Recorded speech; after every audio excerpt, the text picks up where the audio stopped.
Hello everybody, and thank you for tuning in to the weekly report. Trump's Venezuela fiasco. Last week, President Trump announced that the United States would no longer recognize Nicolás Maduro as president of Venezuela and would recognize the head of its National Assembly, Jose Guaido, as president instead. U.S. thus openly backs regime change. But what has long been a dream of the neocons may well turn out to be a nightmare for President Trump.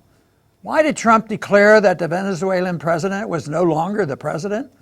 According to the State Department, the administration was acting to help enforce the Venezuelan Constitution.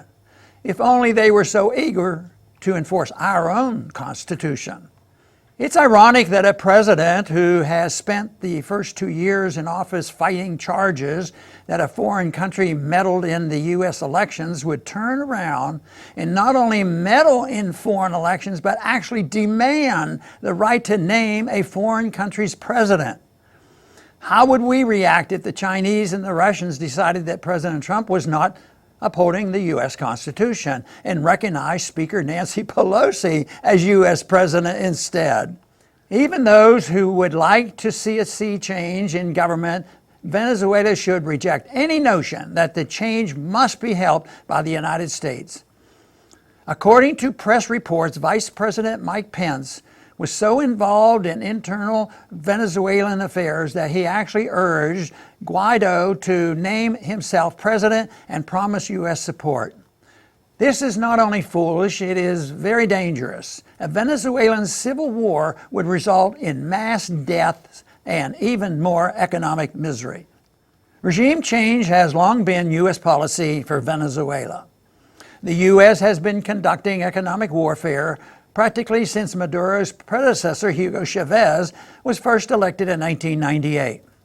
The goal of U.S. sanctions and other economic measures against Venezuela and other countries in the Washington's crosshairs is to make life so miserable for average citizens that they rise up and overthrow their leaders. But of course, once they do, they must replace those leaders with someone approved by Washington. Remember, after the Arab Spring in Egypt, when the people did rise up and overthrow their leader, but they then elected the wrong candidate. The army moved in and deposed of the elected president and replaced him with a Washington-approved politician. Then Secretary of State John Kerry called it restoring democracy.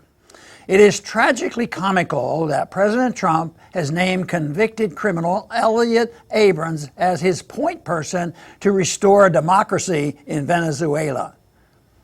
Abrams played a key role in the Iran-Contra affair and went on to be one of the chief architects of the disastrous U.S. invasion of Iraq in 2003.